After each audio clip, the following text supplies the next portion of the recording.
Sambil menunggu yang lainnya masuk, kita mulai sekarang. Siap, Ustaz. Assalamualaikum warahmatullahi wabarakatuh. Waalaikumsalam warahmatullahi wabarakatuh.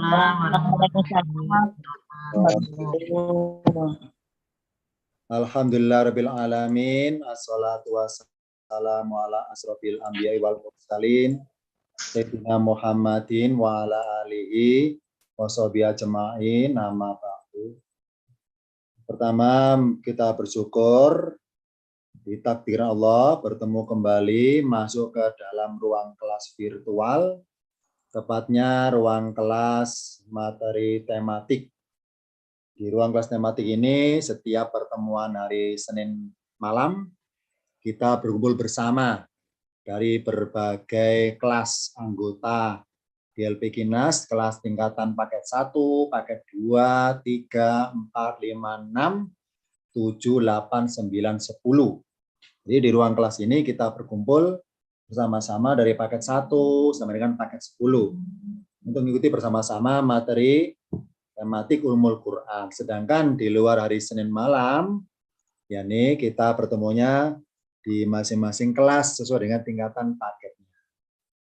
Pada pertemuan kali ini materinya adalah berjudul Jam'ul Qillati wa Jam'ul Kasroti.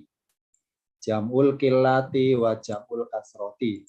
Kalau dalam istilah Indonesianya disingkat, saya beri judul berbunyi sedikit banyak jumlahnya. Akan kita bahas beberapa contoh ayat di Al-Quran yang bermuatan lafadz bentuk jamak, jamak yang jumlah sedikit, dan jamak yang jumlah banyak.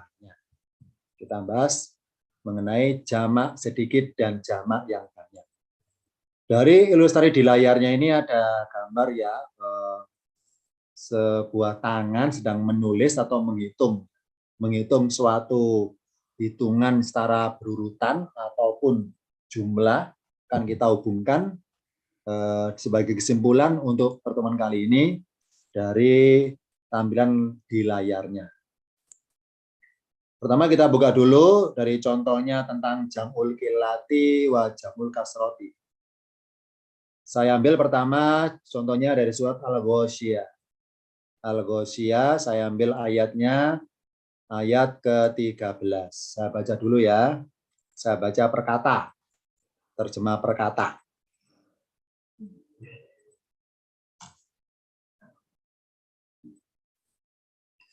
Fiha sururun marfu'atun. Fiha artinya di dalamnya. Ha di sini, nya di sini bermaksud kata ganti, yakni bermaksud kepada surga atau jannatun. Karena surga termasuk jenisnya mu'annas, maka kata gantinya atau ia memakai lafadz ha.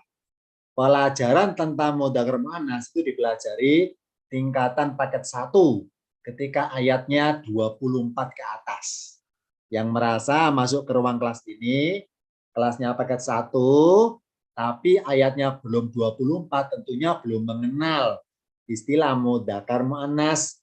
Kenalnya nanti dikenalkan oleh ustadznya masing-masing ketika ayat Al-Baqarah 24 ke atas baru mulai dikenalkan. Fiha di dalamnya, nya di sini kata ganti untuk surga. Karena surga mu'annas, maka inisialnya pakai ha. Fiha di dalamnya.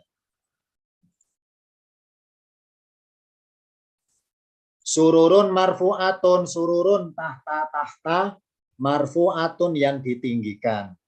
Wa akwabun dan gelas-gelas, maudu'atun yang diletakkan. Wa namariku dan bantal-bantal sandaran, masfufatun yang tersusun. Wazarobiyu dan permadani-permadani, mabatsutsatun yang terhampar. Di sini saya beri kode garis biru dan garis merah, bermaksud bahwa lafadz yang garis biru ini lafadz bentuk jamak, contohnya sururun tahta-tahta, akwabun gelas-gelas, namariku bantal-bantal sandaran, zarobiyu permadani-permadani. Sedangkan lafadz yang garis merah ini bentuk tunggal. Contohnya marfu'atun salah satu inisialnya berbentuk tunggal adalah lafadz marfu'atun berakhiran tak marbuto.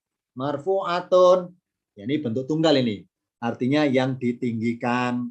Maudu'atun juga sama bentuk tunggal, artinya yang diletakkan.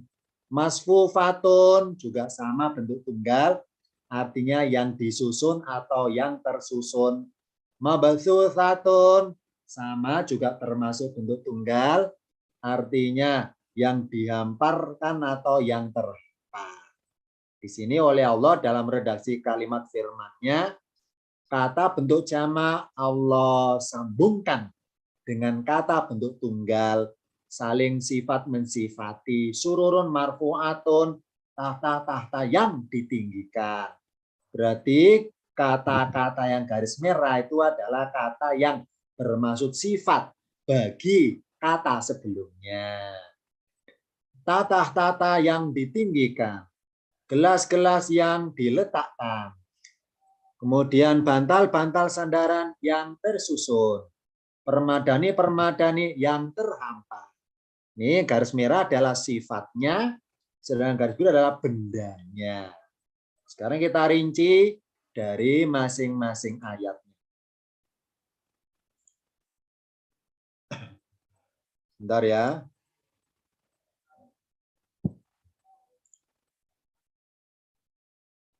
Bentar.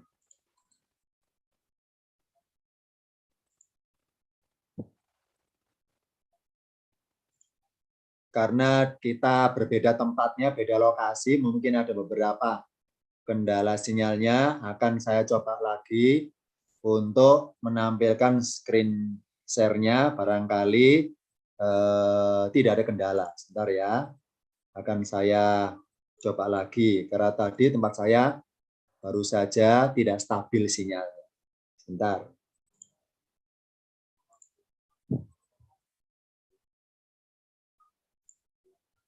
Akan saya ulangi lagi untuk ngirim screen share-nya.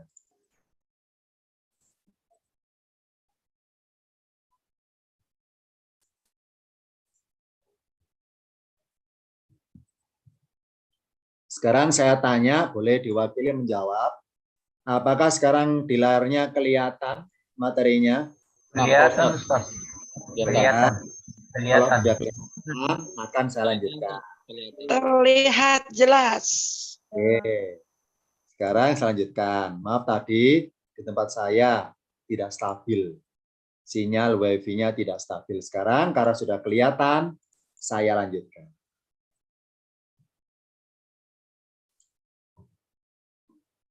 Pertama dari surat Al-Ghasyiyah. Al-Ghasyiyah ayat 13 sampai dengan 16. Saya baca per kalimatnya. Fiha di dalamnya sururun marfu'atun, tahta-tahta yang ditinggikan, wa akwabun maudu'atun, dan gelas-gelas yang diletakkan, wa namariku masfufatun, dan bantal-bantal sandaran yang tersusun, wa zarobiu mabtsutsatun, dan permadani-permadani yang terhampar. Di sini lafadz yang garis biru bermaksud bentuk jamak. Contohnya sururun, tahta-tahta, akwabun, gelas-gelas, namariku, bantal-bantal sandaran, zarobiyu, permadani-permadani. Sedangkan garis warna merah adalah bentuk tunggal, contohnya marfu'atun. Salah satu cirinya kata bermaksud bentuk tunggal adalah di ayat ini tulisannya akhirnya tak marbuto. Jadi oleh Allah dalam rangkaian kalimatnya, kata bentuk jamak Allah sambungkan sifatnya berwujud kata bentuk tunggal. Sururun bendanya, ini apa? Tahta-tahta. Sifatnya apa tahta itu? Marfu'atun, ini sifatnya yang ditinggikan. Begitu pula akwabun, ini bendanya. Sifatnya apa? Gelas-gelas itu. Yani maudu'atun, yang diletakkan. Nah, mariku ini benda-bendanya sifatnya apa? Masfufatun, yakni yang tersusun.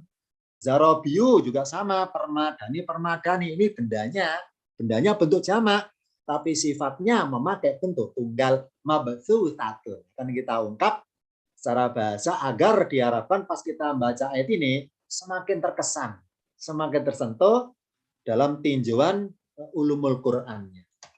Pertama kita buka dulu ayat yang ke-13.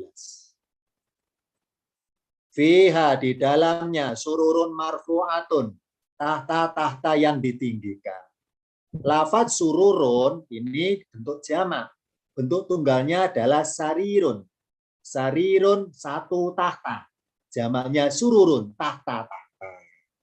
Misalnya lafaz di Al-Quran ayat 13 ini yang berbunyi sururun marfu'atun misalnya. Saya rubah menjadi sururun marfu'atun. Sururun marfu'atun. Marfu'atun yang warna merah saya ganti warna biru. Marfu'atun sama artinya. Yang warna merah sururun marfu'atun artinya tahta-tahta yang ditinggikan. Kalau yang bawah sururun marfu'atun dipanjangkan atau jamak sama artinya. Tahta-tahta yang ditinggikan. Cuma bedanya adalah kalau sifatnya atau kata yang bermaksud sifat ternyata memakai bentuk jamak, maka bermaksud bahwa sururunnya atau bendanya itu jumlahnya banyak. Jadi namanya jam'ul kasroti, bentuk jamak yang banyak. Sururun bentuk jamak. Nah, yakni jumlah tahtanya banyak. Nah, jumlah tahtanya banyak. Berapa banyaknya? Nah, ini dilihat dulu kata berikutnya. Kalau kata berikutnya ternyata pakai bentuk tunggal, maka bermaksud bahwa bendanya jumlahnya adalah banyak. Sedangkan yang bawah sururun marfu'atun, tahta-tahta yang ditinggikan. Berapa jumlah tahtanya? Karena lafadz marfu'atun memakai bentuk jamak, maka bermaksud bendanya adalah sedikit. Ya, berapa sedikitnya itu? Ini bisa dihitung pakai jari. 1 sama dengan 10 bisa. Sedangkan kalau sururun marfu'atun pakai tamarbuto, jumlah sururunnya, jumlah tahtanya banyak. Bisa puluhan, bisa ratusan, bisa ribuan, bisa tak terhingga. Sedangkan sururun marfu'atun yang warna biru ini, maka jumlah tahtanya terbatas. Banyak tapi terbatas, namanya jam'ul kilati. Bentuk jamak atau jumlah banyak tapi kilati, tapi sedikit, alias terbatas. Karena kata yang bermaksud sifat itu pakai bentuk jamak. Nah, ini sururun bendanya, marfu'atun sifatnya. Jika sifatnya memakai kata bentuk jamak, maka bermaksud bendanya jumlahnya sedikit. Tapi kalau kata bermaksud sifatnya ternyata memakai bentuk tunggal, maka bendanya bermaksud jumlah banyak. Jadi jamak yang banyak. Sedangkan sururun marfu'atun jamak yang sedikit. Oh, berarti di surga itu karena redaksi kalimat firman Allah pakai marfu'atun, pakai tamarbuto, pakai bentuk tunggal, maka menggambarkan bahwa tahta-tahta di surga itu banyak, tidak terbatas. Ya, ini ya, banyak. Tidak jumlah sedikit, tapi jumlah banyak, namanya jam'ul kasroti. Kalau sururun marfu'atun, sururunnya jam'ul kasroti, jamaknya itu banyak. Kalau sururun marfu'atun jam'ul kilati, jamaknya adalah sedikit. Ini tinjauan tentang bedanya marfu'atun dan marfu'atun. Kalau disambungkan dengan kata sebelumnya yang berjenis atau berbentuk jamak. Sekarang kita tinjau kata marfu'atun spesifiknya. Kita buka pada tampilan berikutnya. Misalnya kalimatnya berbunyi sururun turfa'u. Sururun turfa'u sama artinya. Sururun turfa'u artinya tata-tata yang ditinggikan. Turfa'u yang artinya ditinggikan. Turfa'u dalam materi pelajaran ilmu alat DLP Kinnas ini dipelajari tingkatan paket 3, yakni apa? mempelajari tentang fiil atau kata kerja madi mudhari amar. Nah, istilah madi mudhari amar dipelajari tingkatan paket 3. Karena di ruang kelas ini sekarang kita ngumpul jadi satu, makanya materinya kadang-kadang saya singgung tingkatan paket 1, kadang-kadang saya singgung tingkatan paket 2 dan seluruh paketnya. Contoh di sini, sururun turfa'u. Apa turfa'u? Ditinggikan. Ini kata kerja atau fiil. Sururun turfa'u artinya kata-kata yang ditinggikan. Kalau kata-kata ditinggikan ternyata memakai kata yang berbentuk fiil, maka mengisyaratkan bahwa tahta itu ada pihak lain yang meninggikannya, gitu maksudnya. Karena berbentuk fiil kata kerja, maka bendanya yakni sururun itu digerakkan pihak lain supaya menjadi tinggi. Ada pihak lain. Tapi kalau kata yang artinya ditinggikan ternyata memakai kata berjenis isim. Apa isim? Kata bermaksud nama atau benda atau sesuatu. Contohnya marfu'atun, maka mengandung syarat bahwa sururunnya atau bendanya tahtanya itu bergerak sendiri. Nih, karena dalam kaidah bahasa al-ismu ablagu minal fi'li. Yo, yang merasa belajar tingkatan paket 7 insya Allah tahu kaidah itu. Apa kaidahnya? Al-ismu ablagu minal fi'li. Isim itu lebih unggul daripada fi'il. Kata benda lebih unggul daripada kata kerja. Kata benda lebih kuat pengaruhnya daripada kata kerja. Nah, karena di ayatnya pakai marfu'atun, pakai kata benda, maka lebih menguatkan. Yani apa? Mengandung hikmah bahwa penghuni surga jika ingin duduk di tahtanya masing-masing, maka si orang itu dia tidak perlu usaha mendekati tahtanya untuk duduk merendah. Tetapi justru tahtalah yang ditinggikan melekat untuk dia duduki. Nah, ini ya. Oh, berarti surga itu serba canggih ya. Wah, canggih. Canggih surga itu. Zaman sekarang di dunia serba IT, serba remote, serba digital, serba kemudahan. Nanti di surga lebih mudah lagi malah. Lebih apa ya? Lebih canggih lagi malahan. Untuk bisa duduk ke suatu tahta, nggak perlu menata sendiri tahtanya. Nggak perlu repot-repot berusaha merendahkan diri supaya menempatkan, maaf ya, pantat di tempat duduknya. Nggak perlu seperti itu. Justru tempat duduknya lah yang memposisikan dirinya supaya pas kita duduki.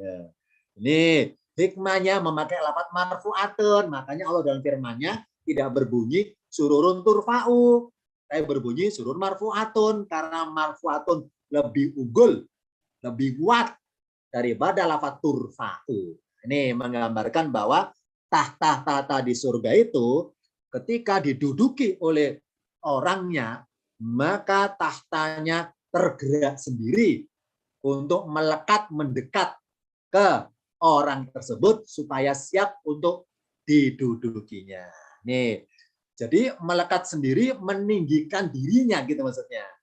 Meninggikan dirinya sendiri supaya nyampe untuk diduduki orang tersebut. Wah. Ini apa ya? Semua info tentang surga itu bersifat promosi ya. Jadi Allah itu mempromosikan surga. Wahai manusia, baca Quran. Itu tentang surga seperti ini. Nah, karena surga, supaya kita termotivasi untuk semangatnya, minimal karena ingin masuk surganya. Ini yang pertama, tentang sururun marfu'atun. Yang kedua, wa akwabun maudu'atun, dan gelas-gelas yang diletakkan. Lafaz akwabun ini bentuk jamak, bentuk tunggalnya kubun. Kubun, satu gelas. Akwabun jamak, gelas-gelas. Kalimatnya berbunyi akwabun maudu'atun. Misalnya dirubah menjadi jamak akwabun maudu'atun. Ya, ini jamak yang warna biru jamak ya. Maudu'atun sama artinya. Akwabun maudu'atun dengan akwabun maudu'atun sama artinya. Ya, ini gelas-gelas yang diletakkan. Cuma bedanya kalau pakai maudu'atun warna merah, maka bermaksud jumlah gelasnya adalah banyak. Jadi banyaknya bisa tak terhingga. Tapi kalau maudu'atun yang warna biru, maka bermaksud jumlah gelasnya terbatas, jamul kilati. Gelasnya sedikit. Berapa? Ya bisa 1 sampai 10.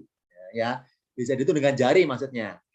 Nih, karena di Al-Quran untuk menggambarkan gelas-gelas surga itu berapa sih gelas surga itu? Untuk menggambarkan berapanya itu, Allah dalam firman-Nya memasangkan akwabun dengan bentuk tunggal. Dengan sifatnya berbentuk tunggal, maka isyaratnya bendanya berjumlah banyak sekali. Tapi kalau sifatnya memakai kata yang bentuk jamak juga, kayak akwabun juga bentuk jamak, justru mengisyaratkan bahwa jumlah gelasnya terbatas atau sedikit. Nah, surga gelasnya banyak diletakkan. Sekarang kita bahas lafaz maudu'atun. Misalnya akwabun maudu'atun dirubah menjadi pakai fiil kata kerja akwabun tudau. Akwabun tudau, akwabun tudau, dan gelas-gelas yang diletakkan. Kalau pakai lafaz tudau alias sifat bagi gelas ternyata berjenis fiil kata kerja, maka mengandung isyarat bahwa gelas itu bisa terletak di situ karena secara bersamaan ada pihak lain yang menggerakkan supaya gelasnya ada di situ. Ada yang meletakkan maksudnya gitu ya. Ada pihak lain yang meletakkan gelas itu supaya di situ. Ternyata di Al-Qur'an kata-kata diletakkan tidak memakai lafaz tudau, tidak memakai fiil, tidak pakai kata kerja, tapi pakai isim, kata benda maudu'atun. Ini menguatkan akhirnya. Al-ismu ablagu minal fi'li. Isim lebih kuat, lebih unggul daripada fi'il. Karena pakai maudu'atun, bentuk jadi isim, maka menisyarat bahwa jika penghuni surga ingin minum, maka dia tidak perlu usaha mengambil gelas, usaha memegang gelasnya, tapi justru gelaslah yang tiba-tiba muncul di tangannya. Jadi sudah bentuk jadi terletak di tangannya.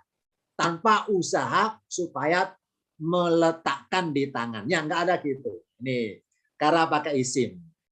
Ya, akwabun maudu'atun, gelas-gelas yang diletakkan. Karena kata-kata diletakkan memakai kata berisim, maka menguatkan sudah tergeletak di tangannya sebelum dia minta diletakkan gelas itu di tangannya.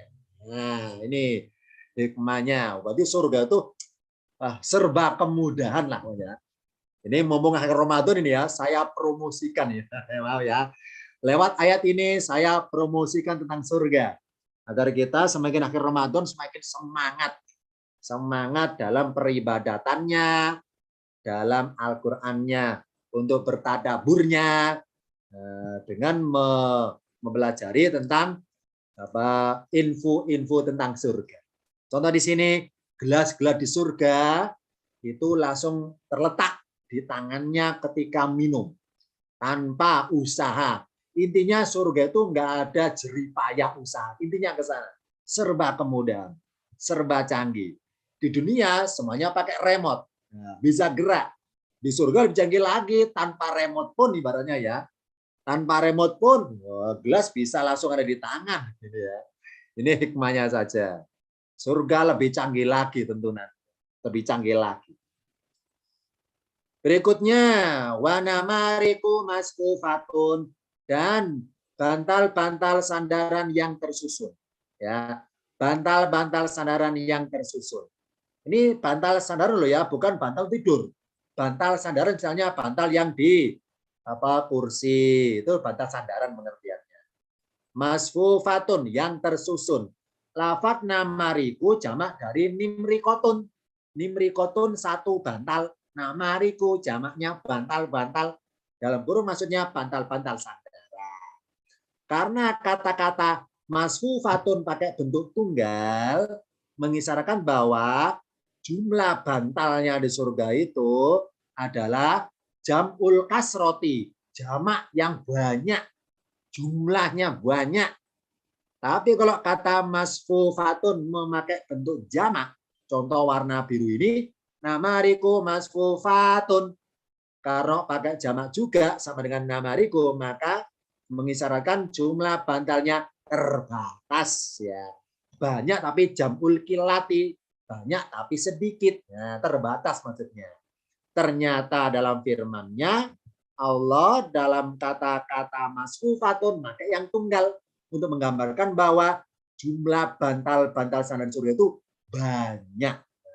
Banyak, nggak bisa dihitung, banyak. Nah, sekarang kita bahas lafadz masfufatun. Misalnya lafadz masfufatun dirubah pakai fiil wa namariku tusaffu, wa namariku tusaffu, dan bantal-bantal sandaran yang disusun, yang tersusun. Kalau pakai lafadz tusaffu berarti pakai kata jenisnya fiil.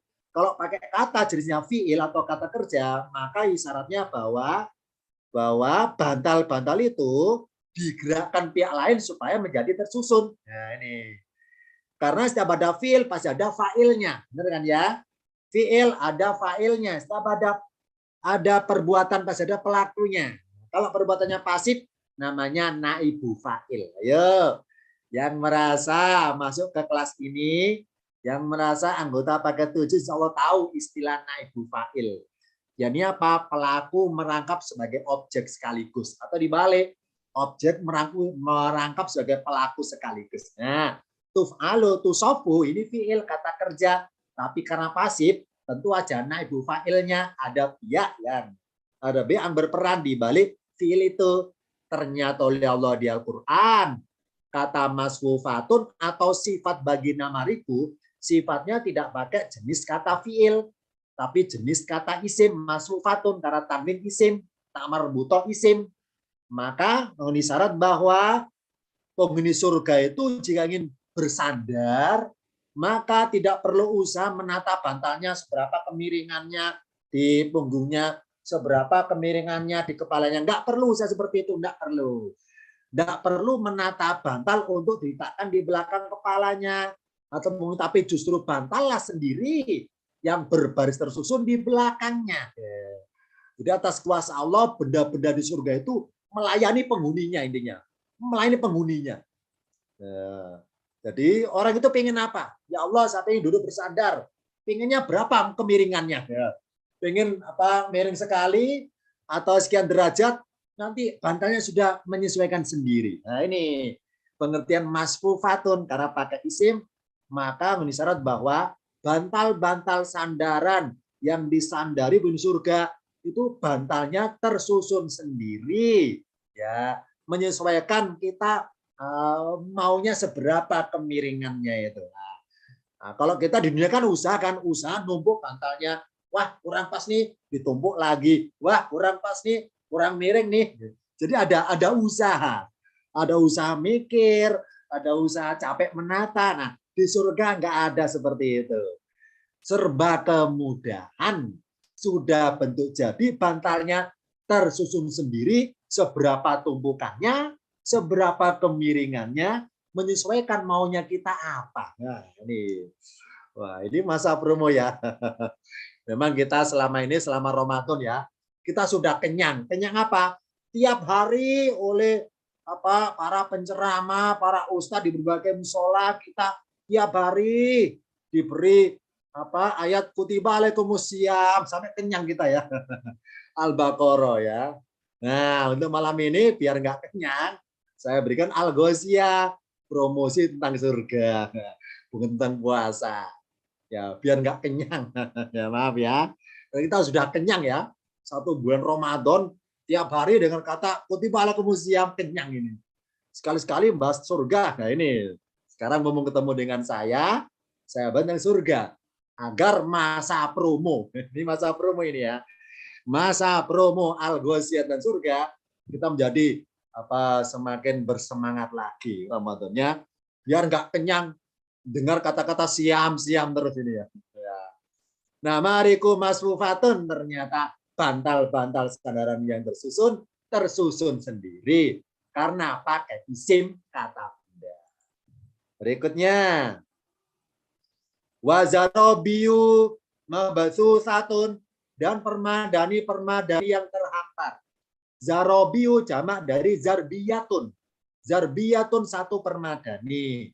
Zarobiu jamaknya permadani. Ini permadani loh ya, bukan karpet loh ya, beda loh ya. Jadi ini permadani bukan karpet. Tapi jangan tanya saya, Ustadz di surga apa ada karpet? Jangan tanya saya. Sama-sama belum tahu tanya saya. Nah, adanya permadani, zarbiyatun. Namanya zarobiyu. Ternyata tulisannya zarobiyu mabsusatun.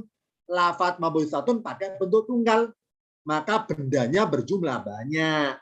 Zarobiyunya jamul kasroti. Jamak tapi banyak. Jadi banyaknya. Banyak jumlahnya maksudnya. Tapi kalau zarobiyu mabsusatun. Bentuk jamak sih, tapi jamul kasroti. Jadi jumlah banyak, jumlah yang sedikit. Jadi kalau ada kata benda bentuk jamak, ketemu kata sifat bentuk jamak, maka bermaksud jumlahnya justru tidak banyak. Tapi kalau ada kata benda bentuk jamak, ketemu kata sifatnya tapi bentuk tunggal, justru menggambarkan jumlah banyaknya benda itu. Jumlah banyak yang tak terbatas. Kalau sifatnya pakai bentuk jamak, justru bendanya jumlah banyak yang terbatas. Nah, berikutnya. Ini contoh mabsusatun tak marbuto dengan mabsusatun beda yang tak maftuhah, yang pakai jamak muannats salim. Ya. Jadi ternyata di Al-Quran pakai tak marbuto menggambarkan permadaninya banyak sekali. Banyak sekali. Yang terhampar banyak sekali. Nah, sekarang kita bahas lafaz mabsusatun. Mabsusatun. Yakni yang artinya yang terhampar atau yang dihampar. Mabsusatun. Misalnya dirubah lafadznya wazarobiu tubasu. Apa itu tubasu? Terhampar atau dihamparkan. Nah, karena pakai fiil, tubasu kata kerja, terhampar.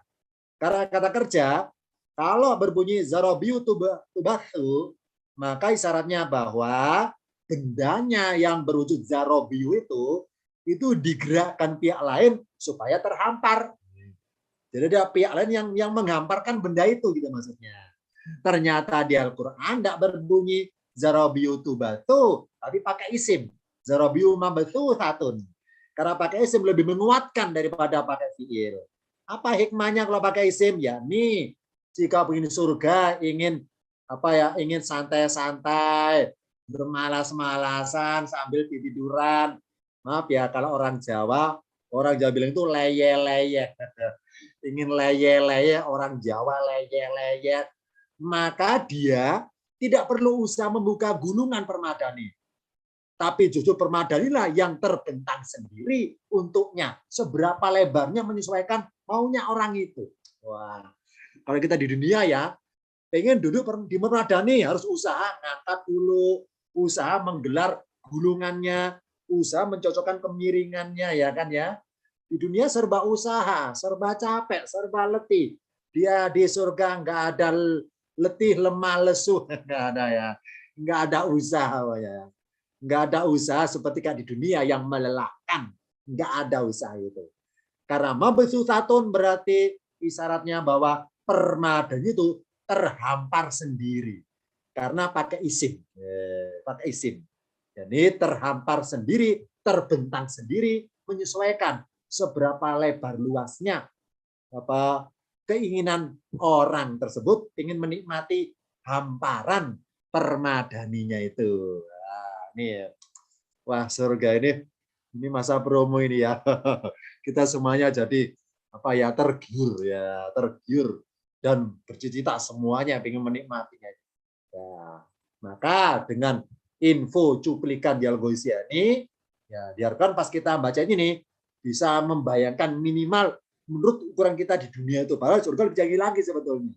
Ini contoh saja hikmahnya. Berikutnya sekarang. Contoh surat yang lainnya yang mengandung lafadz yang bermuatan jamul kilati dan jamul kasroti, bentuk jamak yang jumlah sedikit atau bentuk jamak yang jumlah banyak. Misalnya saya ngutip contohnya dari surat Al-Baqarah 197, temanya tentang haji. Tentang haji. Saya baca berkata ya. Al-hajju ashurun ma'lumatun. Haji dalam kurung adalah ashurun, beberapa bulan, maklumatun yang diketahui. Titik, berhenti tanda wakaf. Maksudnya bahwa pelaksanaan peribadatan haji itu tidak sewaktu-waktu, tapi ada jadwalnya. Enggak sembarangan waktu, ada jadwalnya. Apa jadwalnya bulan-bulan haji itu? yakni ada di beberapa bulan yang diketahui atau dimaklumi. Nah, karena tulisan maklumatun pakai kata bentuk jamak, namanya jamak muannas salim, maka memenuhi syarat bahwa jumlah bulannya itu sedikit, tidak tak terhingga, tidak sebanyak mungkin, tapi sedikit alias terbatas. Ya, terbukti dalam ajaran Islam itu bulan-bulan haji jumlahnya ada 3 bulan. Ada 3 bulan. Syawal, Dzulqa'dah, Dzulhijjah. Ada 3 bulan haji. Nah, makanya untuk menggambarkan jumlahnya terbatas atau jamak yang sedikit dengan mengisyaratkan lafadz maklumatun, sifatnya memakai bentuk jamak, maka bendanya bermaksud sedikit.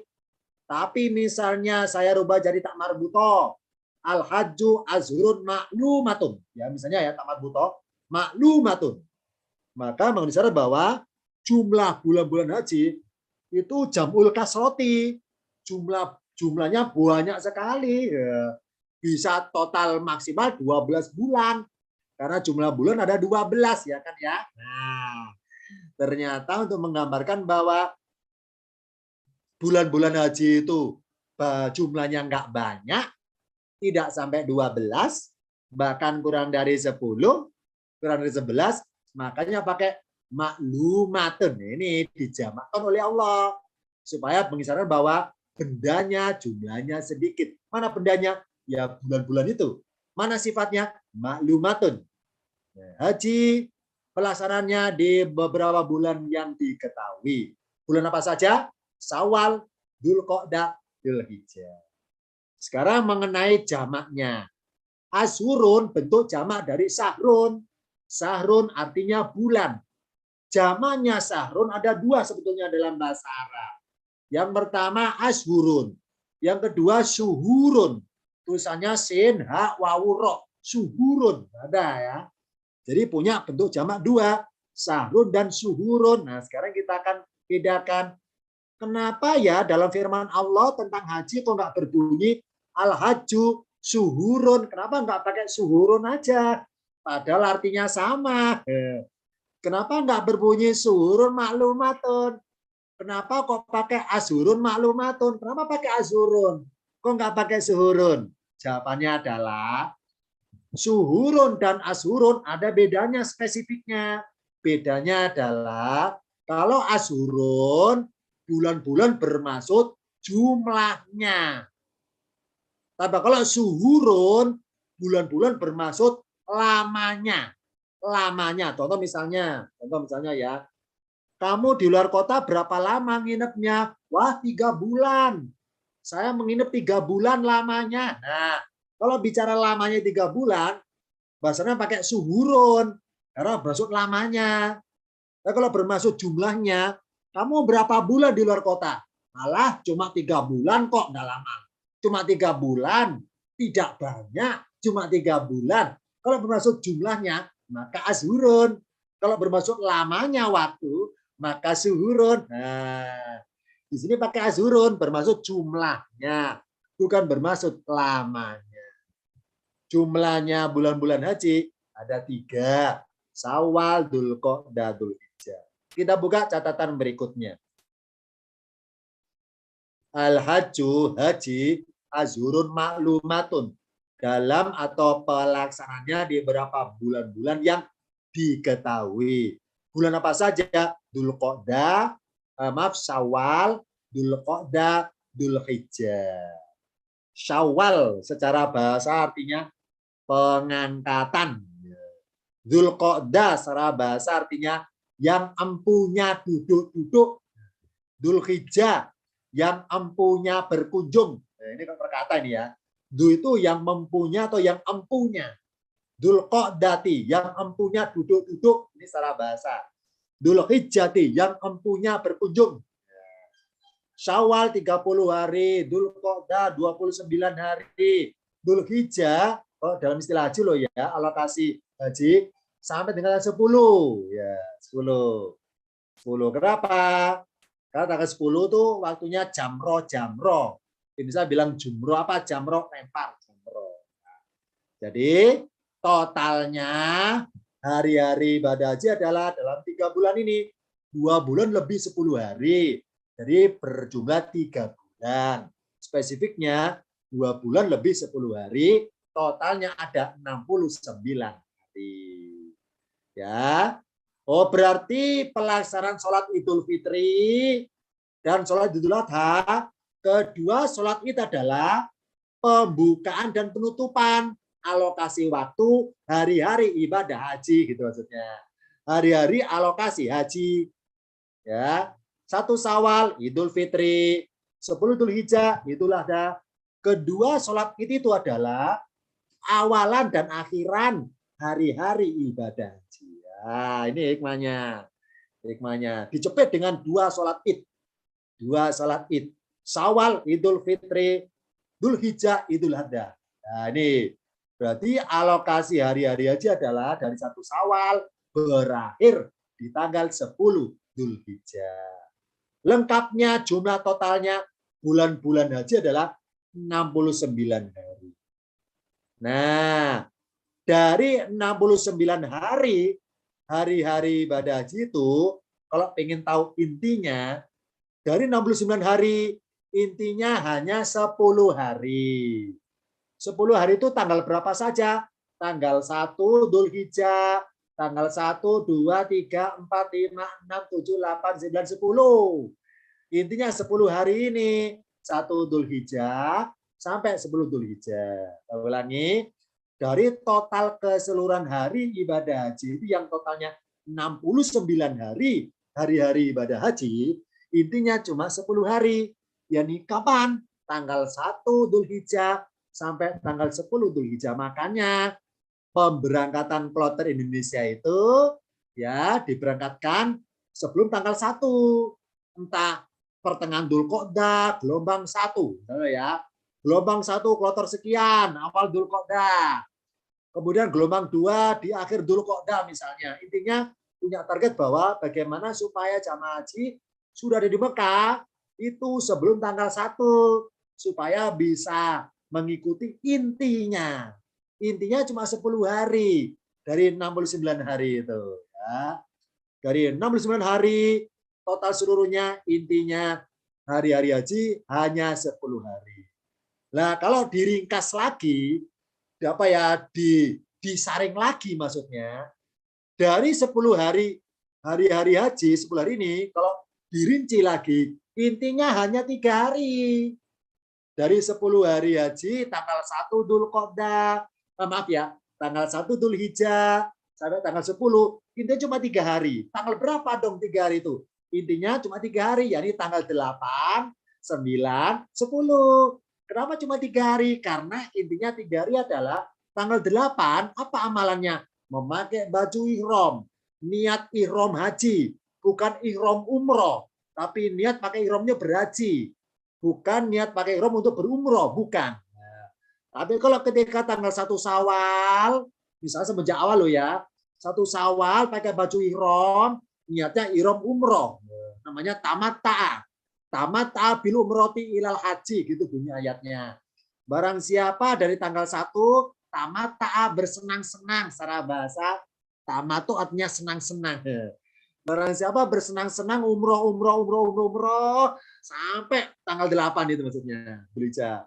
Barang siapa tanggal 1 Syawal umroh tiap hari sampai nunggu tanggal 8 Dzulhijjah umroh berkali-kali. Nah, ketika tanggal 8 baru ihramnya bukan niat ihram umroh, ihram haji. Ya. Memakai baju ihramnya niatnya berhaji, bukan niat umroh. Tapi kalau tanggal 1 Syawal niat pakai ihramnya ihram umroh, niatnya umroh. Sambil nunggu tanggal 8 gitu maksudnya. Dari 69 hari intinya cuma 10 hari. Dari 10 hari intinya 3 hari. Tanggal 8 pakai baju ihram. Yang kedua tanggal 9 amalan wukuf di Arafah. Tanggal 10 lempar-lempar jamroh. Nah, cuma 3 itu. Pakai baju ihram, wukuf, lempar jamroh. Nah, secara bahasa, ini kalau bicara yang benar loh ya, secara bahasa. Yang betul jamrotun. Jamaknya jamarotun. Di hadis Rasul. Oh, dalam kamus bahasa Arab, jamrot, jamarot, jamroh. Jamroh. Ya, cuma di Indonesia kan sudah barangkali, maaf ya, ini barangkali sedikit salah kaprah. Dibacanya jumroh. Ya, sebetulnya secara bahasa salah sebetulnya. Yang benar jamroh, bukan jumroh. Ini betul ya. Jadi yang benar jamroh. Tapi kalau kita meluruskan, mulai sekarang yang benar jamroh, wah kita dengok melawan arus nanti. Karena sendirian. Padahal itu yang benar sebetulnya. Jamroh, bukan jumroh. Makanya jamrotun, zamannya jamarotun, bukan jumarotun. Ya. Jadi tanggal 8 pakai ihram. Tanggal 9 ibadah wukuf. Tanggal 10 lempar-lempar jamroh. Jamroh. Bukan jumroh. Nah ya. Nah, dari 3 hari, 8, 9, 10, kalau ingin dirinci lagi, disaring lagi, intinya haji cuma 1 hari. Ini tanggal berapa dong? Tanggal 9, amalan wukuf itu. Nah, jamroh bisa diwakilkan. Tapi kalau wukuf nggak bisa diwakilkan, makanya mereka sedang sakit di rumah sakit.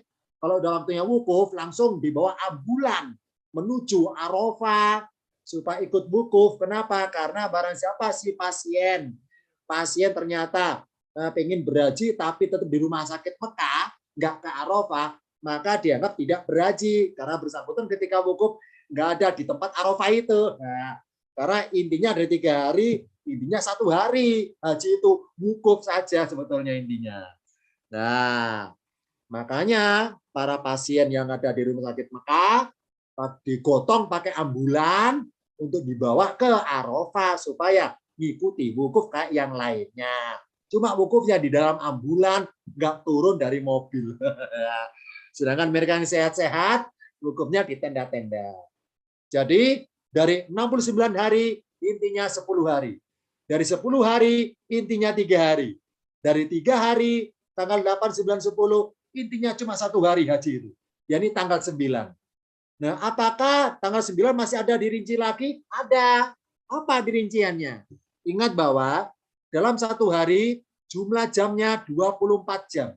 Ya, 24 jam. Intinya haji itu adalah tidak 1 hari penuh. Hanya sekitar 5 jam. Hanya sekitar 5 jam. Jam berapa saja? Yakni sekitar jam setengah 1 siang sampai setengah 6 menjelang maghrib. Karena acara wukuf adalah ba'da duhur sampai menjelang maghrib. Ya, ba'da duhur kira-kira jam setengah 1 siang waktu setempat, setengah 1, setengah 2, setengah 3, setengah 4, setengah 5 ya. Paling lambat setengah 6. Jadi setengah 6.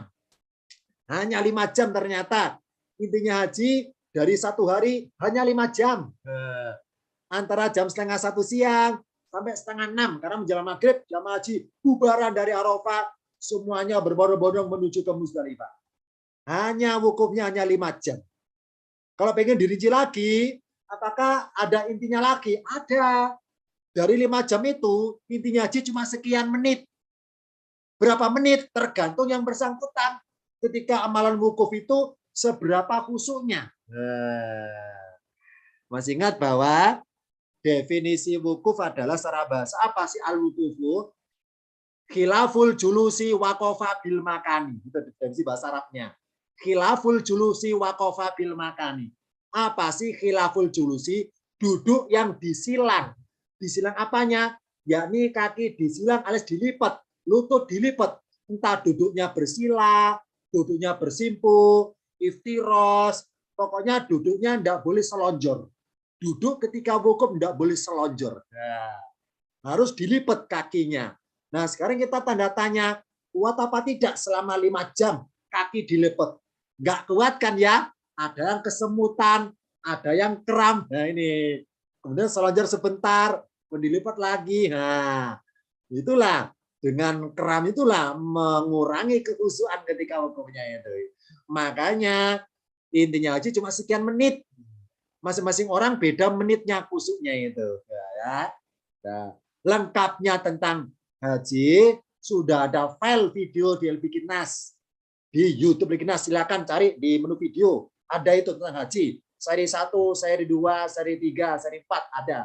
4 seri ya. Nah, silakan di setel lagi videonya. Begitu ada penghayatan tentang haji. Nah ya, dari 6-9 hari intinya 10 hari. Dari 10 hari intinya 3 hari. Dari 3 hari intinya 1 hari. Dari 1 hari intinya cuma 5 jam. Dari 5 jam intinya cuma sekian menit. Haji intinya sekian menit. Berapa menit? Tergantung kita.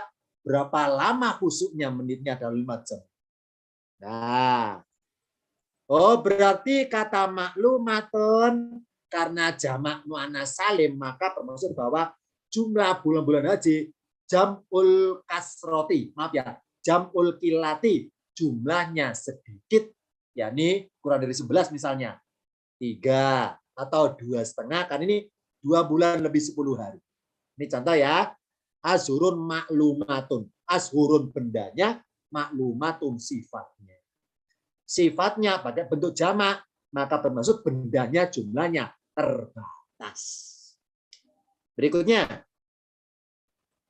ini contoh ayat cuplikan dialog. Maksudnya info dari Allah tentang rekaman dialog Bani Israel di Madinah zaman Rasul Muhammad ketika dialog dengan beliau. Ya. Jadi gini ya, ini bahasa saya. Suatu ketika Rasul itu tanya kepada para ulama Bani Israel. Ini bahasa saya, supaya saringan bebas. Ya Bani Israel, kenapa kalian kok merubah-rubah firman Taurat itu kenapa? Jadi Rasul tanya, kenapa kalian itu tuharrifunal kalima an mawadihi? Ya, itu ya. Kenapa kalian merubah firman kalam Allah dari tempat-tempatnya? Kenapa kalian rubah-rubah itu Taurat yang asli itu kenapa? Itu kan berdosa itu intinya ya. Ternyata mereka punya argumen. Jadi kenapa mereka kok berani merubah firman Taurat yang asli, direvisi firman Tuhan, dirubah firman Tuhannya itu kok berani kenapa ya? Ternyata mereka bilang seperti ini, wahai Muhammad, memang kami itu sadar bahwa merubah firman Tuhan itu adalah dosa, itu kami sadar. Tapi kami yakin bahwa kalaupun kami itu masuk neraka, tidak masalah. Tidak masalah kami dihukum Allah, tidak masalah. Karena menurut keyakinan kami, jadi Allah menggambarkan dialog mereka ini. Wa qalu dan mereka berkata, lantamasanan naru. Urutan mengartikannya anaru dulu. Baru mundur ke kanan lantamasana. Anaru api neraka, lantamasana tidak akan menyentuh kami. Jadi wahai Muhammad, kalaupun kami itu masuk neraka, tidak masalah. Api neraka nggak akan menyentuh kami kok. Kami nggak akan terbakar kami itu. Illa kecuali atau melainkan ayaman makdudatan, hanya beberapa hari yang dihitung. Wahai Muhammad, kalaupun kami itu masuk neraka, kami itu tidak kategori kholiduna. Kami nggak termasuk orang-orang yang kekal di neraka. Kami neraka cuma formalitas kok, sebentar aja. Sebentar. Hanya beberapa hari yang dihitung. Itu dengan jari bisa, setelah itu selesai. Kami ke surga. Ini. Tulisan ayaman makdudatan. Nah, ayaman ini bentuk jamak. Tunggalnya yaumun. Yaumun 1 hari. Ayamun hari-hari, beberapa hari. Nah, sedangkan makdudatan pakai bentuk tunggal. Ya. Kalau sifatnya memakai bentuk tunggal, maka bendanya jumlahnya banyak. Berapa banyaknya? Lebih dari 10, lebih dari 11 ya. Tapi kalau sifatnya itu memakai kata bentuk jamak muannas salim, maka bendanya sedikit, terbatas. Ternyata di sini untuk menggambarkan bahwa mereka itu merasa di neraka itu hanya beberapa hari, itu pun banyaknya masih mereka merasa terbatasnya itu, pakai kata-kata ayaman makdudatan, beberapa yang dihitung. Nah, kata-kata dihitung pakai tak marbuto makdudatan. Ya, ini apa? karena sifatnya ayaman itu ternyata pakai bentuk tunggal, maka menggambarkan jam'ul kasroti. Jadi jumlah jamak yang banyak. Berapa banyak hari-hari mereka di neraka itu? Ini para mufasir memberikan keterangan bahwa orang Yahudi itu meyakini di neraka hanya sebentar, sekitar 40 hari. Sekitar 40 hari. Karena mereka merasa bersalah kepada Allah itu, yakni ketika nenek moyang mereka bersama Musa, ketika adegan peristiwa di lereng Tursina, Musa naik Tursina nerima Taurat, ibaratnya seperti itu 40 malam, arba'ina lailatan, sedangkan kaumnya nunggu di lereng gunung, menyembah Al-Ijlah, anak sapi, patung anak sapi selama 40 hari itu dosa besar karena musyrik. Nah, mereka yakin seperti itu. Wahai Muhammad, kami itu di neraka cuma sebentar, hanya 40 harian. Setelah itu kami ke surga.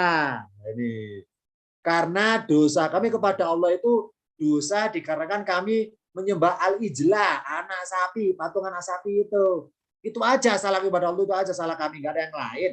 Nah, jadi karena mereka merasa, ini menurut keyakinan sepihak mereka loh ya, karena mereka merasa di mereka cuma ayaman makdudatan, maka Rasul akhirnya Jibril datang. Muhammad tanyai mereka, mana ibaratnya kasarnya mana dalilnya, mana rujukan ayatnya bahwa mereka di neraka cuma sebentar tuh mana dalilnya. Nah ini akhirnya Jibril nyuruh Muhammad kul, katakanlah, tanyai, katakanlah kul. Muhammad kul, katakanlah pada mereka. Rasul berkata tanya, wahai Bani Israel, attakhadtum indallahi ahdan. Ini ucapan Rasul di sini, direkam Allah dalam firman-Nya. Attakhadtum indallahi ahdan. Attakhadtum, ya Rasul membacakan lafaz firman langsung.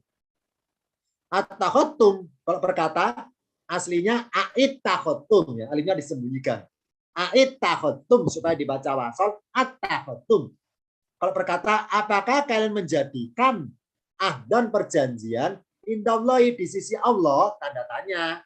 Kalau gini arti kasarnya, wahai Bani Israel, kalau memang kalian meyakini bahwa di neraka cuma 40 harian, cuma sebentar, apakah pernah, karena itakhutum fi'il madhi bentuk lampau, apakah pernah kalian telah membuat perjanjian dengan Allah bahwa Allah berjanji akan menghukum kalian cuma sebentar di neraka? Apakah pernah?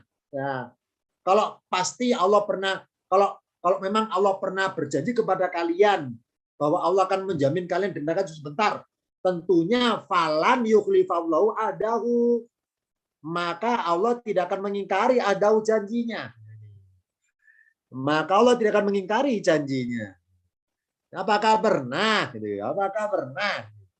Ternyata mereka nggak bisa memperlihatkan apa bukti firman Tuhan di Taurat bahwa Allah berjanji kepada mereka, maksudnya bahwa Allah pernah berjanji pada mereka untuk menghukum mereka cuma sebentar hukumannya. Itu nggak ada ternyata. Nggak ada. Nah, berarti mereka berdusta atas nama Allah di depan jemaatnya, di depan umatnya, bahwa kita kaum Yahudi di neraka sebentar. Itu adalah tidak berdasar maksudnya. Nggak ada dalil di Taurat seperti itu. Jadi mereka mengelabui umatnya masing-masing. Di sini ayaman ma'dudatan. Kata ma'dudatan tunggal maka mengisahkan bahwa jumlah harinya itu banyak. Karena pakai ma'dudatan. Sekarang pengakuan mereka di surat Ali Imran lain lagi. Pakai lafaz ma'dudatin. Dalika demikian itulah. Bianaum dengan sebab sungguhnya mereka. Kalau mereka berkata, lan tamasanan naru api neraka tidak akan menyentuh kami. Illa kecuali ayaman ma'dudatin. Beberapa hari yang dihitung. Wa gorrohum dan memperdayakan mereka. Apanya? Fidinim dalam agama mereka. Maka apa yang mereka adalah yaftaruna mereka mengada-adakan. Jadi mereka itu merubah kitab Taurat dengan berbagai aturan versi mereka itu. Misalnya ini haram, ini halal. Itu mereka karang sendiri. Ternyata justru karang mereka itu memperdayakan mereka sendiri. Misalnya, contoh aja misalnya. Mereka tulis di Taurat, misalnya daging onta haram, gitu misalnya ya. Nah, suatu ketika para ulamanya pengen makan daging onta.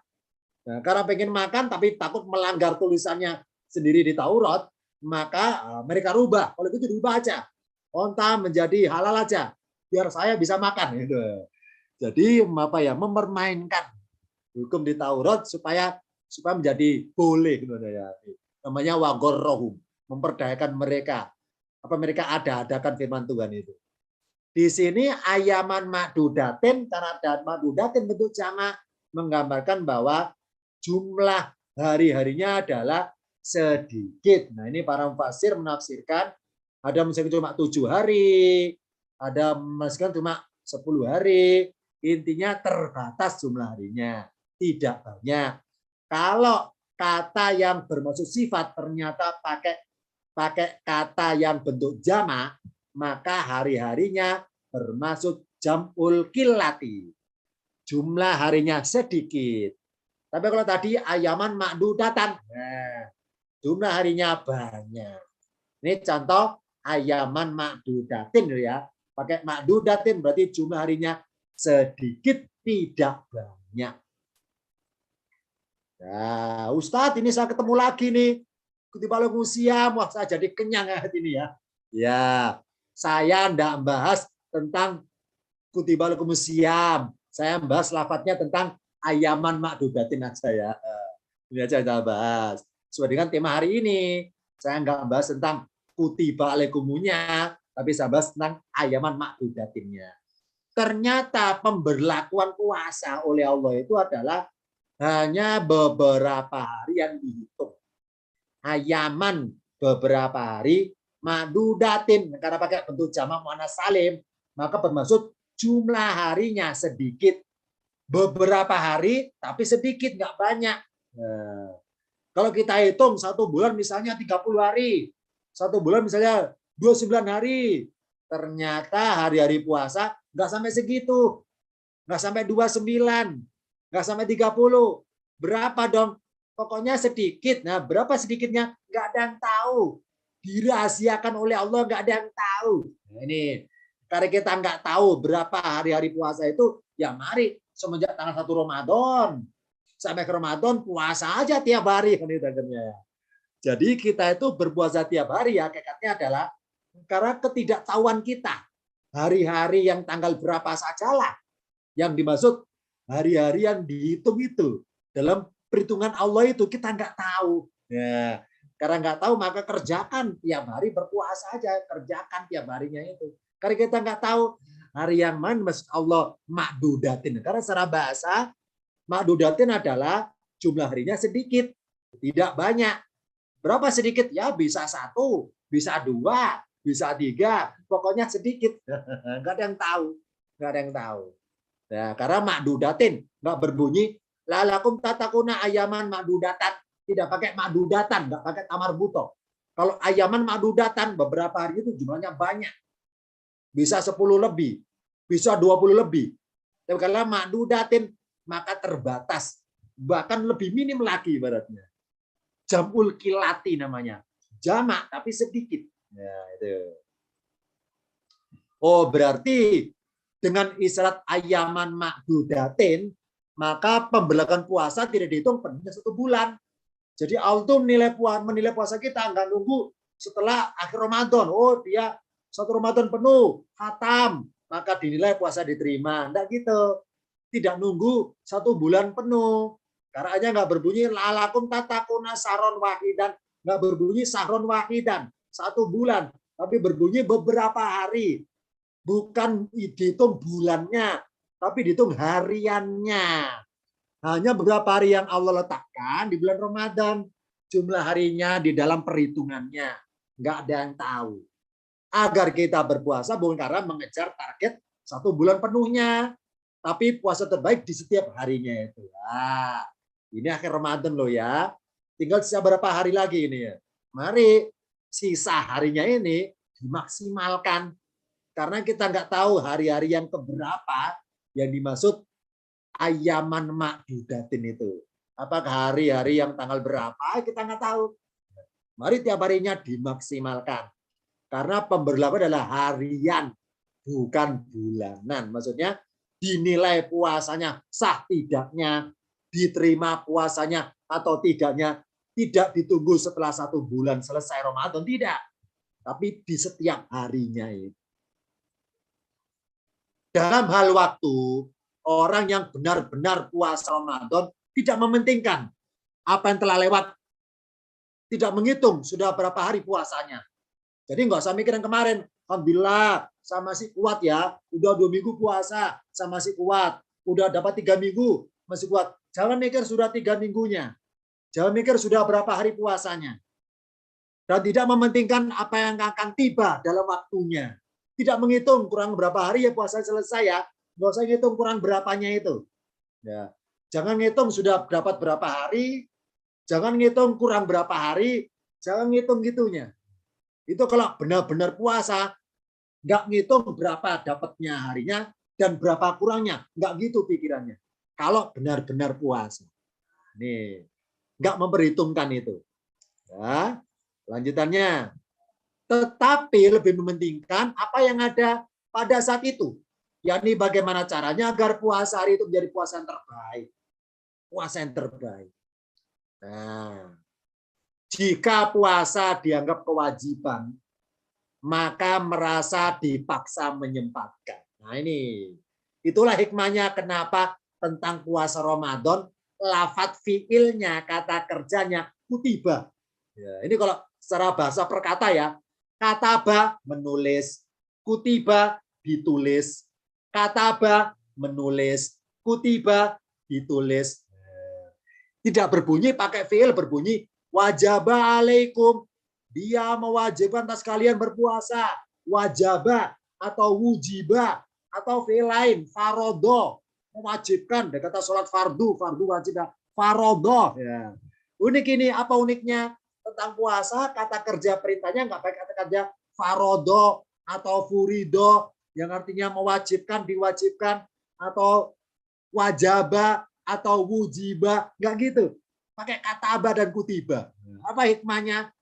Dengan pakai akar kata kataba, bermaksud bahwa mari kita itu ketika berpuasa itu merasa rutinitas yang berkala. Jadi merasa dijadwalkan. Jangan merasa diwajibkan, tapi merasa dijadwalkan. Karena merasa dijadwalkan, merasa jadi kebiasaan.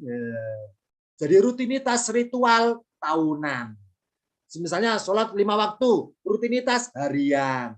Ramadan, rutinitas tahunan. Nah, makanya kalau puasa merasa kewajiban, pasti merasa terpaksa.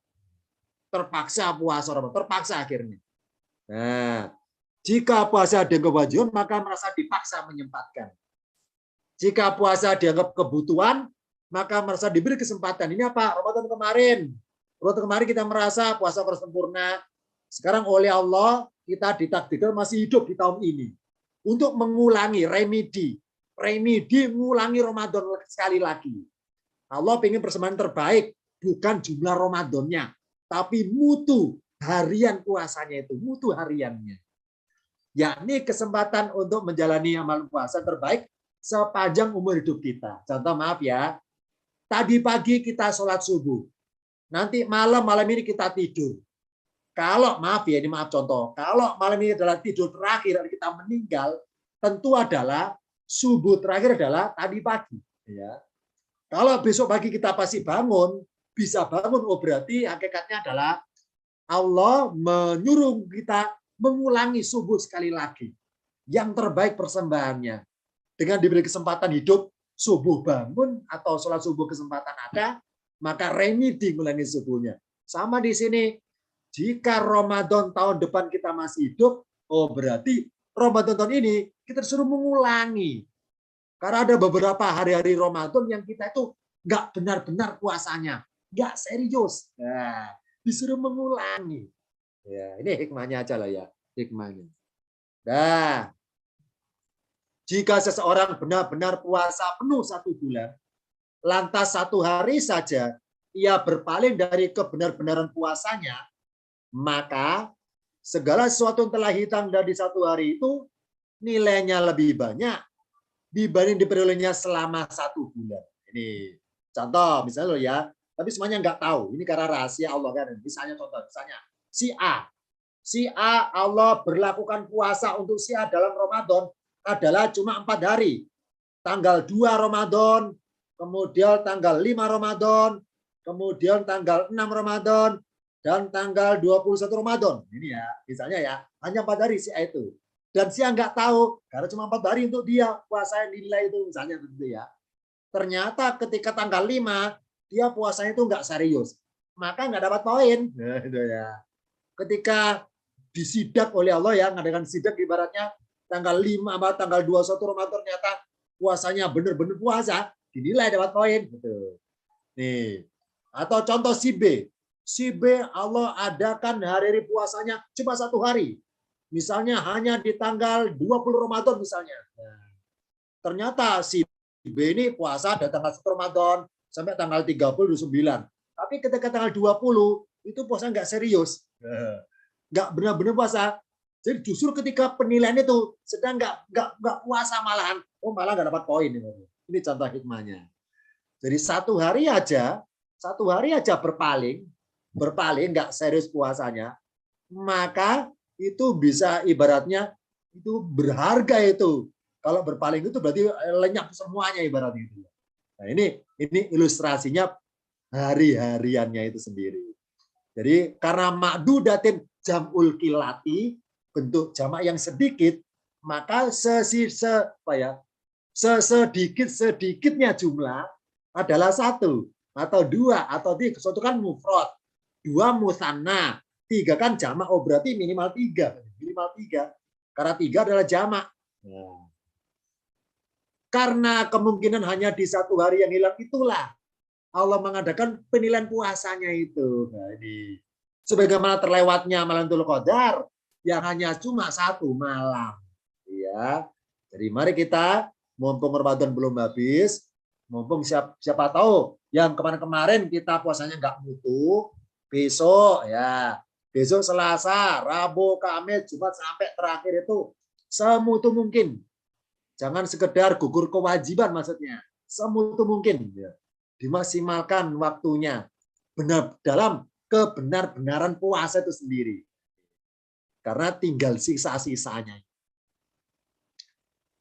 Apa makdudatin jumlah hitungan hari penilaian puasa yang dirahasiakan oleh Allah. Maka dari itulah Allah kasih info di sini. Faman maka barang siapa karena dalam hidup dari kalian maridun orangnya sakit. Awala safan dalam perjalanan faidatun. Maka hitungannya dari beberapa hari yang lain. Ini apa? Hari-hari puasanya hari yang lain di Ramadan. Nah makanya meskipun kita itu puasanya nanti di Ramadan, yang maksudnya ibu atau para wanita yang ada halangan dalam bulan ini, kemudian harus membayar hutang puasa di Ramadan. Itu kalau menurut ayatnya loh ya, faidatun. Ini apa idatun? Ini hitungan, makdudatun yang terhitung. Ya, oh berarti hari-hari yang lain hakikatnya masuk dalam hitungan yang hitung itu ada unsur penilaiannya yang Allah rahasiakan di situ. Nih, agar kita ketika yang merasa loh ya pas Ramadan sedang sakit akhirnya nggak puasa 3 hari, atau sedang musafir nggak puasa 3 hari, atau para wanita nggak puasa seminggu, maka tentukan puasa di luar Ramadan kan ya. Nah ini di luar Ramadan jangan merasa gugur kewajiban, jangan batas itu. Tetaplah puasa dengan sebenarnya maksudnya. Karena ayamin ukhur termasuk iddatun, salah satu hitungan dari hitungan-hitungan yang ada nilainya. Maka kesimpulannya adalah agar jika berpuasa di hari yang lain pun jangan dianggap sebatas melunasi hutang puasa. Tetapi anggaplah sebagai hari-hari yang termasuk dalam penilaian puasa. Yang hanya 1 hari itu. Yang kalau kita berpaling maka hilang semuanya. Maka tetaplah dalam kebenar-benaran puasa kita. Meskipun puasanya berwujud hutang puasa. Jadi di luar Ramadan. Ramadan kan bulannya ya. Ramadan itu casingnya. Allah nilai unsur puasanya, hari-hari puasanya. Bukan Ramadannya, hari-hari puasanya. Jadi para ibu, para wanita yang nanti puasa fardunya itu di luar Ramadan, Jangan formalitas. Jangan sebatas gugur selesai, lunas, jangan gitu. Tetap serius kayak ketika pas Ramadan maksudnya. Dimaksimalkan ya. Dimaksimalkan. Benar-benar puasa. Kenapa? Karena kita nggak tahu di antara hari-hari Ramadan satu hari yang mana yang lo rahasiakan untuk per orangnya itu, untuk dalam penilaian sidaknya itu. Nah, ini hikmah dari ilustrasi di hari ini bahwa kita sekarang menghitung hari.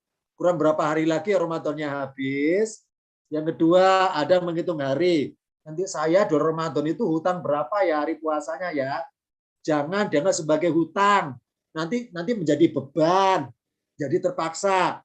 Anggaplah sebagai peluang bahwa justru, maaf ya hikmahnya loh ya, justru kalau kita itu punya hutang puasa ibaratnya ya, di Ramadan, justru pasti gampang mengetahui bahwa di hari-hari di antara ini hari inilah Allah menilai puasa saya. Nah, gampang diketahui jumlah harinya.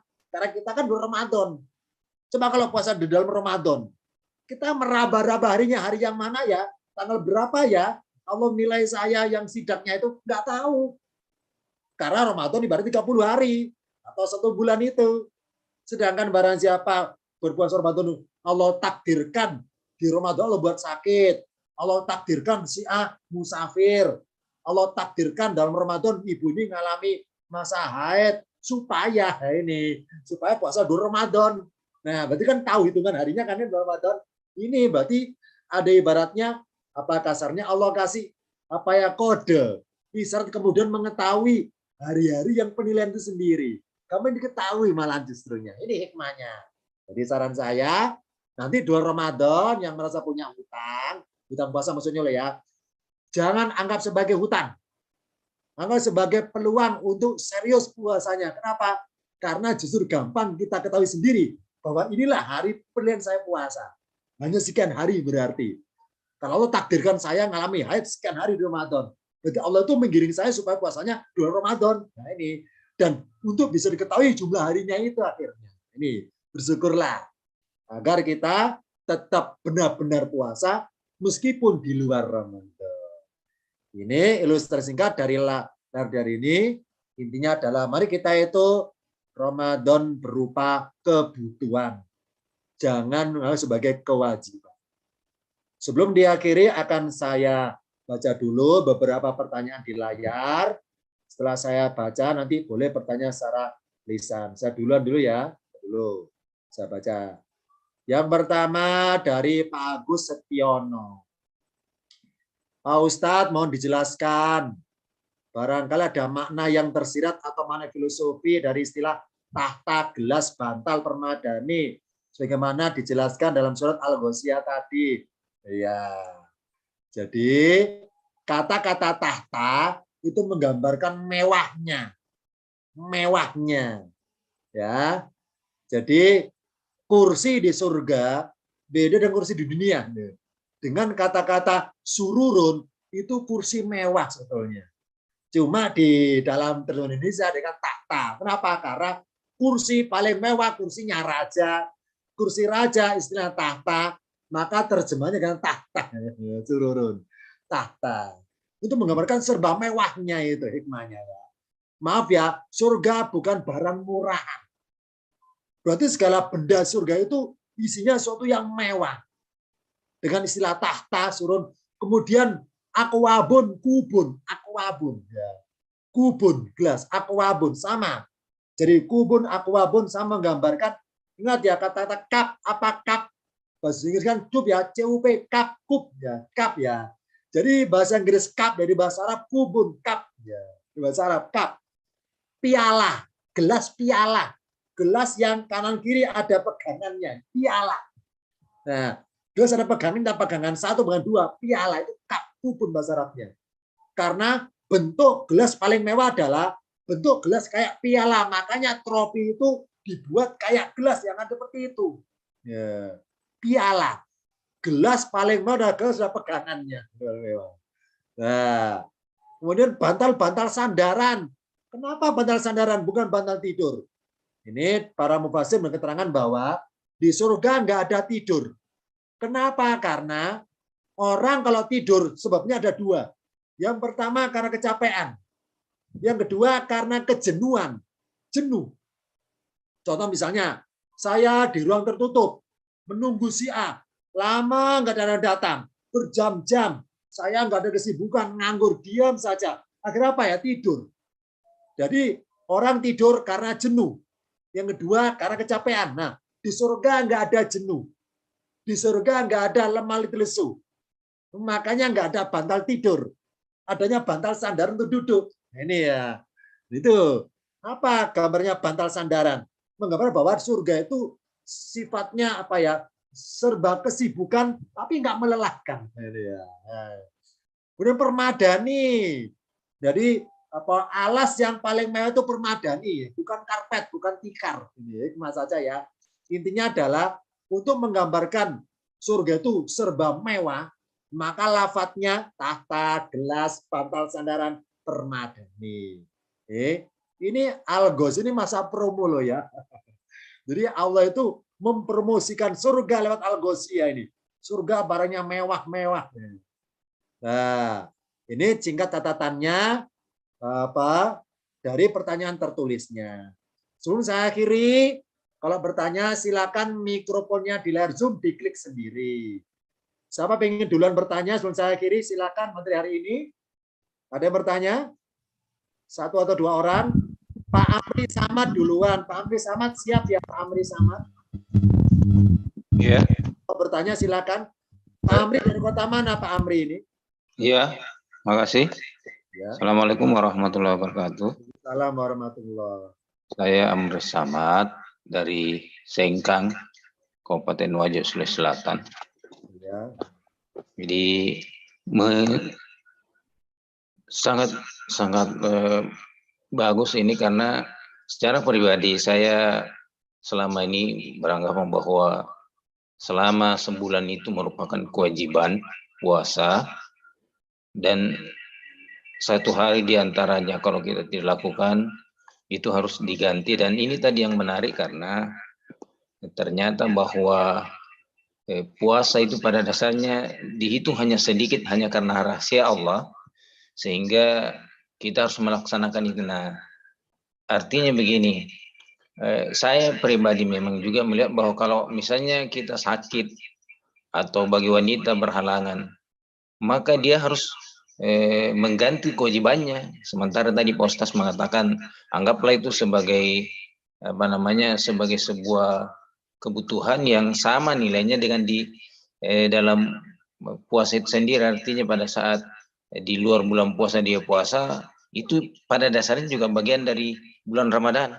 Nah, oleh karena itu mohon penjelasan lebih lanjut supaya kami bisa lebih apa namanya, lebih menyerap betul makna dari apa yang Ustaz jelaskan tadi. Atas penjelasan kami ucapkan terima kasih. Pak Amri, intinya pengen tanyakan apanya? Ya intinya, yang pengen tanyakan apanya? Yang saya tanyakan, ini kan tadi Pak Ustaz mengatakan bahwa pada dasarnya itu orang yang berpuasa di bulan Ramadan, kalau misalnya sakit, maka dia harus ganti di luar bulan Ramadan. Nah, oleh karena itu, kalau saya pribadi selama ini, bahwa memang itu adalah kewajiban yang harus diganti. Tapi ada tadi penjelasan Pak Ustaz, jangan jadikan dia sebagai sebuah kewajiban, tapi dia adalah sebagai kebutuhan. Nah, makna inilah yang ingin saya pahami lebih jauh. Atas penjelasannya ucapkan terima kasih. Jadi lafadz iddatun akar kata sama dengan makdudatun. Kita di layar ya. Faidatun ini makanya dalam informasi pemberitaannya ini apa ya, khobarnya ini namanya mutlak sama apa, syarat sama jawabnya. Jawabannya faidatun pakai bentuk isim, namanya masdarun. Faidatun. Nah, karena Allah memberikan suatu gambaran bahwa wahai mereka yang berhalangan Ramadan, ya di Ramadan nanti ya, yang merasa punya utang puasa itu, ini tolong dihilangkan istilah kata-kata hutang ya, hutang. Ini versi Indonesia. Kalau bicara hutang, kesannya beban gitu kan ya. Kesannya beban. kesannya harus melunas itu ya. Ini kesan. Karena istilah hutang itu konsepnya negatif. Ini apa? Sesuatu beban. Harus lunas. Nah, lunas akhirnya bicara mengenai apa ya? Supaya terpenuhi kewajiban. Ini ujungnya sana ujungnya. Nah, supaya nggak merasa terpaksa, supaya nggak merasa sekedar gugur kewajiban, mari nanti kalaupun puasanya di bulan Ramadan, puasa hutang maksudnya, merasalah bahwa itu idatun, yakni hitungan hari puasa termasuk yang makdudatun itu. Karena Allah itu ini hari penilaian puasa yang Allah hitung dalam perhitungan Allah untuk manusia, itu Allah rahasiakan. Nah, dengan yang bersangkutan ditakdirkan Allah. Ketika Ramadan ditakdirkan sakit. Ketika Ramadan ditakdirkan kena haid. Supaya ini Allah giring. Supaya puasanya yang Allah itu di luar Ramadan malahan. Ini hikmahnya. Oh, berarti apa yang kita alami kekenyang maunya Allah di situ. Nah, ini. Maka merasa sebagai idatun. Ini apa? Satu hari hitungan di dalam hari-hari hitungan Allah itu sendiri. Nah, itu maksudnya. Meskipun mi ayamin ukhor, tapi masuk dalam hitungan, di dalam hitungan penilaian puasa sendiri. Agar ibaratnya kasarnya, maaf ya, kita bayangkan saja. Justru Allah nggak adil. Kalau kita ditakdirkan kena haid di Ramadan, terus suruh puasa di luar Ramadan, tapi nggak Allah nilai. Allah nggak adil malahan. Allah kan maha bijaksana. Tidak seperti manusia. Allah tidak mendolimi, tidak merugikan. Barang siapa puasanya di bulan Ramadan tetap dinilai. Karena masuk idatun. Apa idatun? Bagian dari makdudatun gitu maksudnya. Apa idatun? Bagian dari makdudatun. Apa makdudatun? Jumlah hitungan yang jamul kilati. Yang hari cuma sedikit. Yang cuma sedikit. Berapa sedikitnya kita nggak tahu. Nah, oh berarti dengan kita nanti puasa di bulan Ramadan pun harus tetap serius. Karena termasuk dalam penilaian masalahnya. Dalam penilaian. Termasuk idatun di dalam makdudatun. Nah, ini hikmah dari isyarat tersebut. Satu lagi terakhir ibu-ibu sekarang ibu-ibu. Ibu-ibu yang pertanyaan perlu diklik. Bu Siti Amin. Terima kasih Ustaz. Bu Aminah Madura silakan bertanya terakhir. Ya Ustaz, terima kasih. Assalamualaikum warahmatullahi wabarakatuh. Assalamualaikum. Ini Ustaz, di dalam kehidupan sehari-hari, ini untuk ibu-ibu Ustaz. Ini ada seorang ibu hamil, kemudian dalam bulan Ramadan ini keluar darah, tapi tidak mengefek kepada si bayi. Apakah puasanya batal? Bagaimana dengan sholatnya gitu Ustaz? Mohon penjelasannya. Terima kasih. Assalamualaikum warahmatullahi wabarakatuh. Waalaikumsalam warahmatullahi wabarakatuh. Jadi karena yang tanyakan spesifik kepada hal yang ilmu fikih, maka saran saya silakan ditanyakan kepada ahlinya. Oh gitu Ustaz ya. Terima kasih Ustaz. Ahlinya materi bahasa. Kalau saya jawab, saya takut salah nanti. Supaya nggak ada versi-versi saya ini lebih lengkapnya, agar sempurna jawabannya, silakan tanya ahlinya saja, ahli medisnya, ahli fikihnya, agar Anda dapat jawaban yang sempurna. Karena saya dalam bahas spesifik materi bahasanya tidak membahas masalah fikihnya. Dulu singkat ya. Ya Ustaz, terima kasih. Bisa berlanjut di grupnya atau dalam nomor saya jadi masing-masing bisa. Itu dulu. Sahabat nunggu kiriman file PDF-nya dari saya masing-masing. Insya Allah kita ketemu lagi pada pertemuan berikutnya. Akhir kalam. Wassalamualaikum warahmatullahi wabarakatuh. Waalaikumsalam warahmatullahi wabarakatuh. Terima kasih Ustaz. Waalaikumsalam. Terima kasih Ustaz. Izin ya.